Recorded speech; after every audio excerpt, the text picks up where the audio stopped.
this time, it's my pleasure to introduce a native Oswegonian who coincidentally is returning in a few more weeks for his 40th class reunion right here at Oswego High School. Mike has a strong academic background and started right here as a Buccaneer. He graduated after his junior year and went on to earn an engineering degree from the University of Florida. Later, following years of work experience, he earned his MBA from Florida Atlantic University and studied business performance under leaders from the Union of Japanese Scientists and Engineers. Mike has a diversified career in business, music, and community service. He has held several executive positions from Florida Power and Light to Microsoft, served on many boards. He's lectured worldwide on business from Beijing to Tokyo to London to Rio, and now right here back home in good old Oswego. He's a published author and an award-winning composer and artist. Currently, Mike owns a management consulting firm and creative services practice and is listed with premier speakers. Mike, we are so thrilled that you could arrange time to be with us to share your thoughts today with your fellow Buccaneers on their day of celebration. Everyone, please join me in welcoming Mr. Mike Adams. Nice. Thank you.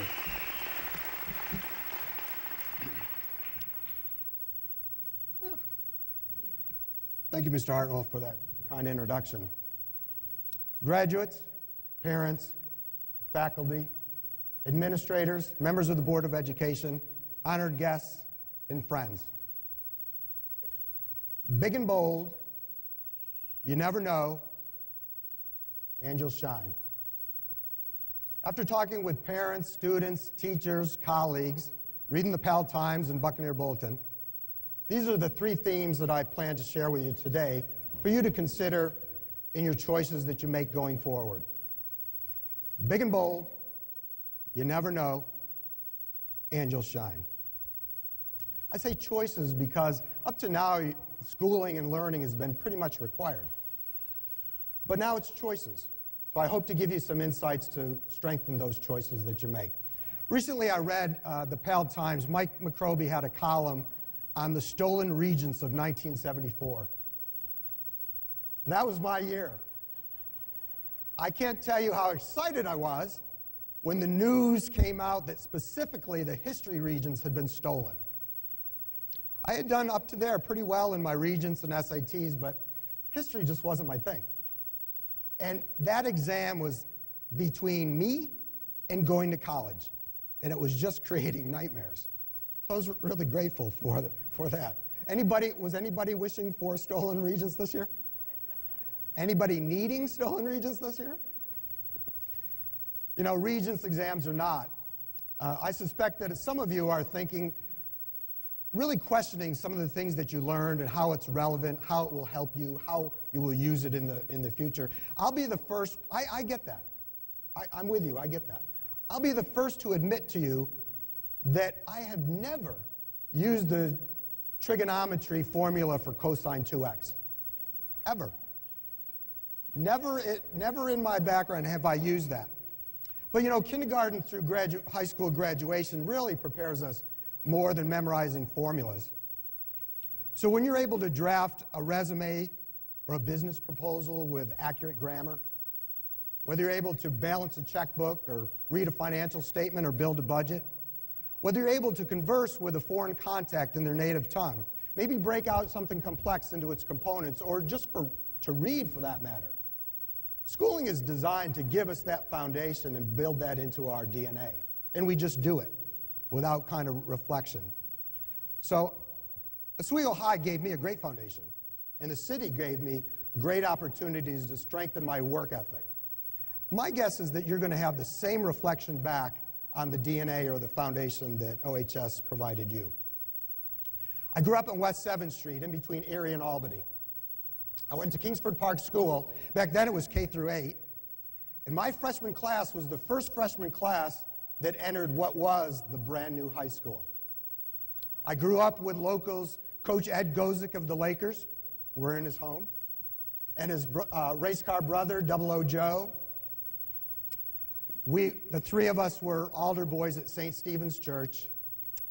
Yes, just three adorable altar boys, doing God's will. I digress.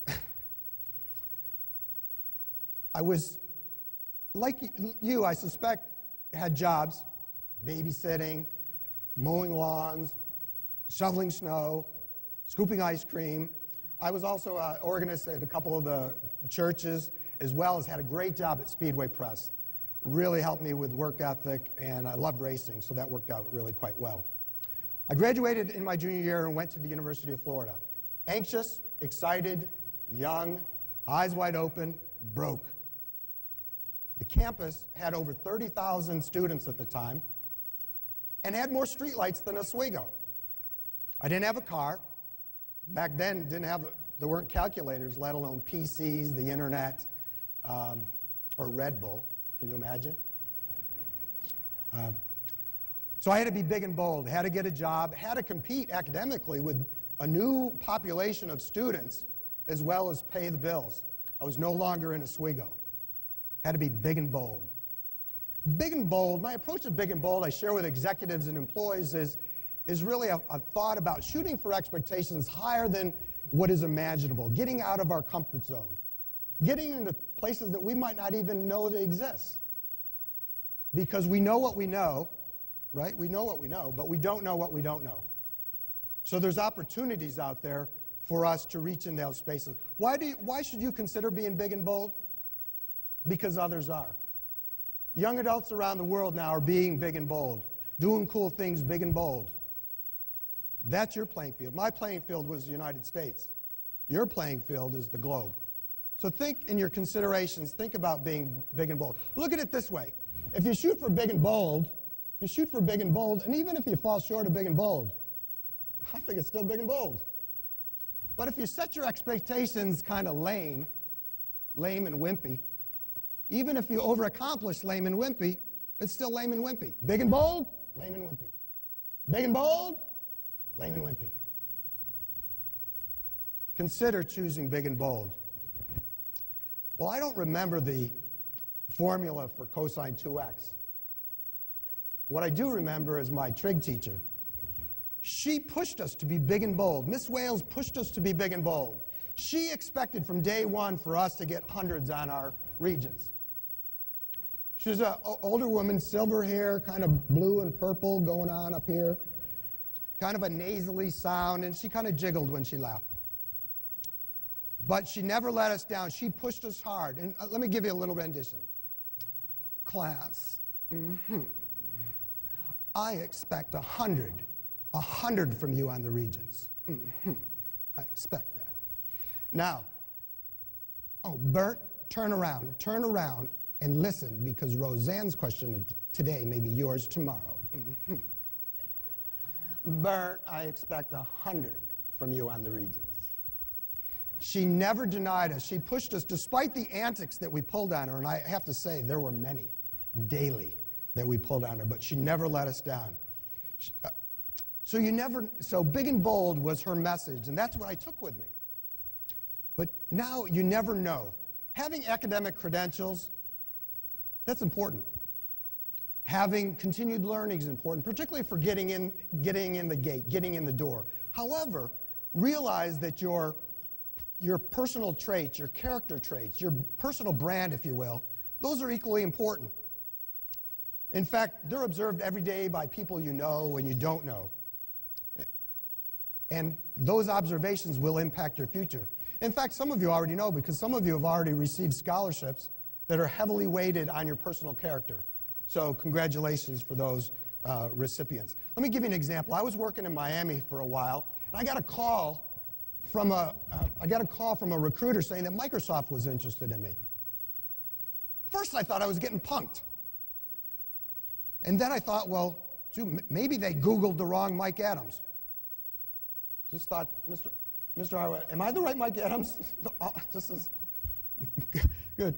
But it got me to reflect, how did they know what I had to offer, let alone that I even existed? You never know. That will happen to you more than you can imagine. So along those lines, a few character traits that you might consider about respect, collaboration, being cool. community service. Those are just some of those character traits that will really give you a discernible edge. You might think that no one's looking. The facts are people are looking all the time. I mean, you can count on organizations. They know what websites you're visiting, how long you're spending time in those. You can clearly expect that recruiters, contacts, anybody for that matter is going into your social networks just to see what kind of person you are. Now, that can be a good thing. Going in there to see that's a fantastic collaboration tool, great opportunity for connections. Being able to showcase your talents and your interests, that serves as a fantastic channel for you to realize your potential and your dreams. However, it's got an opportunity to kind of backfire on you. On the flip side, you never know who's looking at your social networks and the judgments that they're making. So I'm asking you to consider this just as a suggestion. Go into your social networks. This is a good juncture for that. Go into your social networks, maybe clean them up a little. Go into Facebook, MySpace, Twitter, Snapchat, Tinder, Grouper, Pinterest, Instagram, to name a few. Go on in, clean them up, delete some of those posts that have F-bombs. Delete the pictures with you holding a red Solo cup. You know, I was thinking about it, it's not so much the red Solo cup as it is the pose you have with the red Solo cup. It's not going to work. It's not going to help you. Also, online isn't the only place that people see you. Daily, people are observing you in a restaurant, in a store, while you're driving. Where's Michael Farden? Is Michael Farden here? Where is he? Right there he is, left. Michael Farden.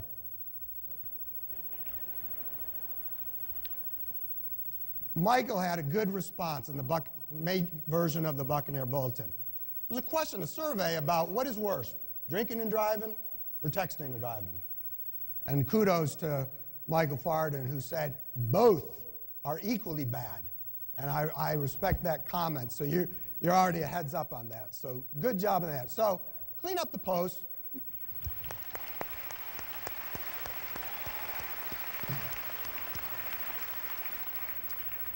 I like the fact that he said, I think that they're both equally bad, suggesting that he hasn't experienced either of them. So I think a legal career is in his future. So clean up the posts, no texting and driving, and guys, for God's sakes, don't tweet your wiener. That's just crazy. That's just crazy.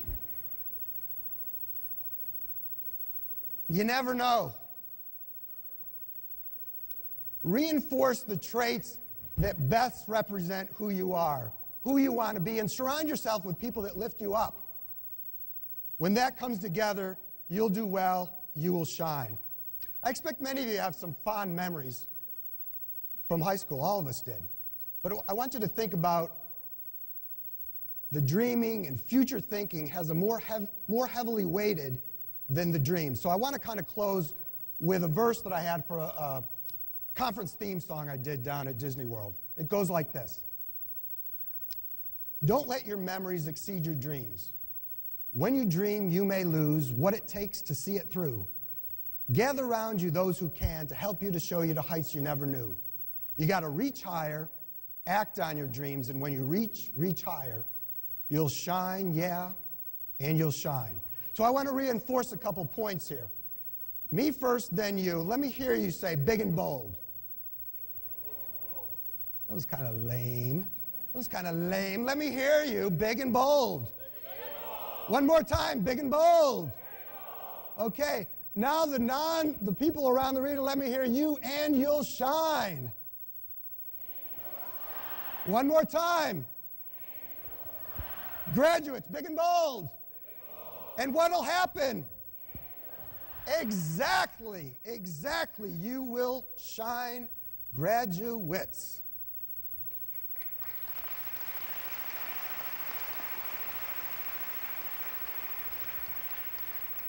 Fantastic job. I knew that was going to come up because when we were coming in, you guys were going wild just from the beginning. So graduates, go out there, make a difference, and shine in whatever you choose to do. Do it with the passion of the World Cup fans. Do it with the commitment of a single parent bettering a life for a child. Do it with the discipline of an Olympian. Do it with the coolness of the latest app. Do it with the love of country as demonstrated daily by our fine servicemen and women. However you do it big and bold, and you never know.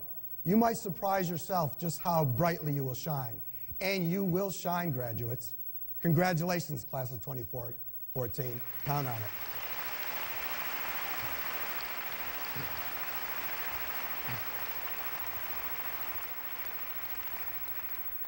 Thank you so very much for allowing me to play a small part in your very special day. It truly has been an honor. Thank you very much.